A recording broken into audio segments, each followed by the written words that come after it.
Welcome to Card Player TV's Online Zone. I'm your host, Julio Rodriguez, and we are joined on the phone by Noah, For You Haters, Schwartz. Noah, how's it going? Going very well, Julio. How are you doing today? I know you're doing good because you're about to be on TV tonight, isn't that true? Yeah, it's pretty exciting. My first ESPN Final Table. Pretty excited about it. Now, how did your summer go in general? Overall, my summer went pretty well. I had 3 cashes. I played a handful of events. I don't know exactly how many, but quite a few. I was trying to break the record for most events I ever played, probably. So it's safe to say that your cash rate wasn't as good as you liked, but you did take home about $300,000. I mean, that's got to be a profitable summer. Yeah, overall, as far as I had about 130 some odd thousand in buy-in, and cash for a little bit over 300,000. As you before mentioned in tournaments. So yeah, in terms of tournaments, it was about a plus $175,000 summer. So I was pretty excited about that. Although could have been a lot higher, but a couple hands played differently. Is it safe to say this is your best summer so far, thus in the World Series? Yeah, I mean, actually, this is only my last year. I played just a handful of events, and this year I decided that with the increase in bankroll, I was going to play a lot more events. So lucky enough for me, I had the opportunity to play a lot of events. But yeah. Hands down, it was my best summer. Okay, so day one of the World Series, I run into you in the hallway, and you are all excited. You're saying you're buying straight into the 40K event, and I tell you, hey, it's kind of tough to start a summer down 40K. Just being the pessimist that I am. You seem pretty confident about it. Were you that confident when you sat down at your table and just started making your way throughout the tournament? Well, my game plan going into the 40K event was. With the prestige and, just all the hype behind the event, I really wanted to go out and prove myself, So I was really motivated to play the event. So when I went to that cage that day and dropped the 40,000, my intention was, to make it pretty deep and, don't start the summer off 40K. So lucky enough for me, it worked out well. Now, can you talk about that bubble? I mean, that's the biggest Hold'em bubble of the year. I mean, outside of the Aussie Millions 100K. But, I mean, can you imagine the 6-figure swing that would have happened finishing, 19th in that event? Yeah, actually, it's funny you mentioned that. I think it actually played 27 spots. Was it 20? Yeah, it was 27, I believe, right? I have no idea. But nonetheless, a funny hand, and I'll actually run it by you, came across on the bubble with either 29 remaining, where guy Suresh, an Indian fellow, with the blinds at 5 and 10,000 or 10 and 20,000, whatever it be. The blinds at that point just open shoved 810,000 from the cutoff. So basically, he shoved 40 big blinds, and it came around to me in the big blind, and I looked down and I had Ace King, and I had $1 million chips at the time, and that sort of came into play with the bubble being a $74,000 or $76,000 bubble.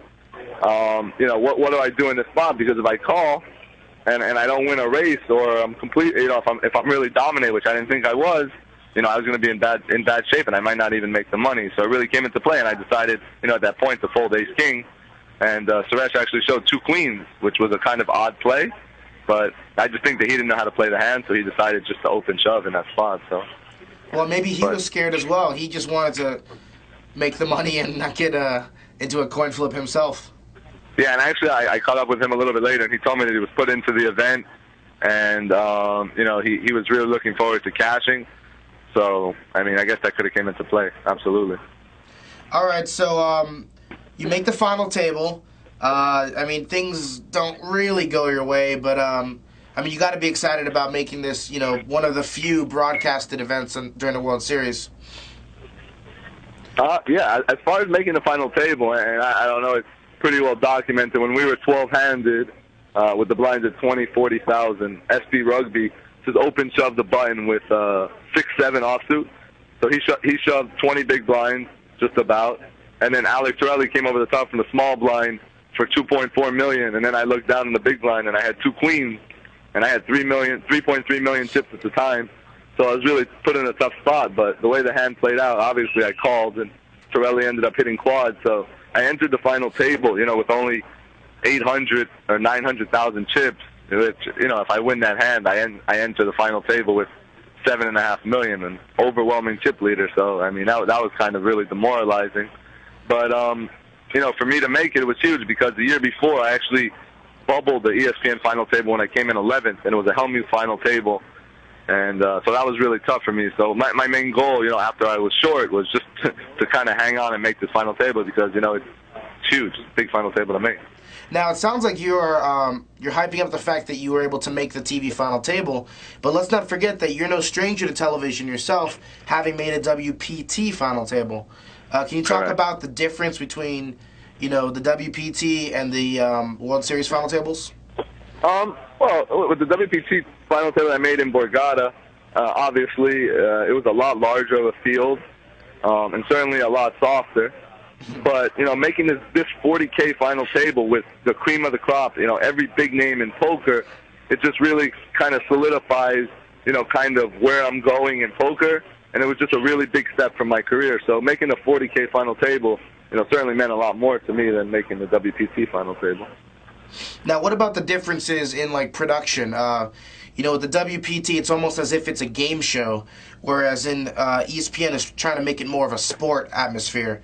What goes into making the ESPN final table that maybe the audience doesn't get to see at home? Well, I think a lot of things that they do, behind the scenes with their camera angles and the interview process is a lot more, thorough.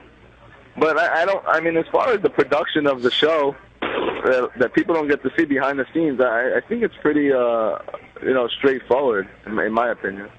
Now, obviously, we haven't seen it yet, but how do you feel that you will be portrayed in the coverage? Well, they did something really funny. I don't know where this came about, but, prior to my interview, the camera crew came up to me and said, listen, we want to do a pan, and we want you to hold your ID to the camera because when the 40K final table episode airs, we're going to do a comparison to you and McLovin. So I was like, oh. Literally, my next question was going to be, what do you think the odds are that Norman Chad is going to make a McLovin reference? Yeah, I would give you probably you would have to give me 5-1 that he doesn't because I'm almost 100% certain. I mean, they're really looking forward to getting that out to the TV audience. Wow. Okay. All right. Well, I guess it's safe to say that you don't mind the McLovin comparison. I've sort of come to grips with it. In the beginning, I was just like, well, I'm not McLovin, but now it's just grown on, and everywhere I go. In fact, I was in Key West this weekend, and the guy turns around on Duval Street and is like, oh my God, you in the movie Superbad? And I'm like, what? And I'm in the middle of Duval Street. I'm like, wow, that's just odd, it's crazy. But, well, I mean, maybe you'll start getting some notices in the streets for your poker abilities rather than maybe I get a little notoriety, just exactly. A little bit. Wait, so you finished 8th in this event, so it's safe to say we're not gonna see too much of you. Are you planning on watching the whole thing, or are you gonna turn it off right after you're out? No, you know what? Being a poker fan myself, I'm definitely gonna see, the way certain hands are played. I'm just interested in seeing, what happened after I got knocked out. So I'm gonna stay tuned in for the 2 hours. All right, well then I won't tell you who wins it. It was nice talking to you, Noah, and have fun watching yourself tonight. Certainly a pleasure. Thanks a lot, Julio. Have a great day. Later. I'd like to thank you guys for joining us here on Card Player TV's Online Zone, and look forward to seeing you next week. Have a good one.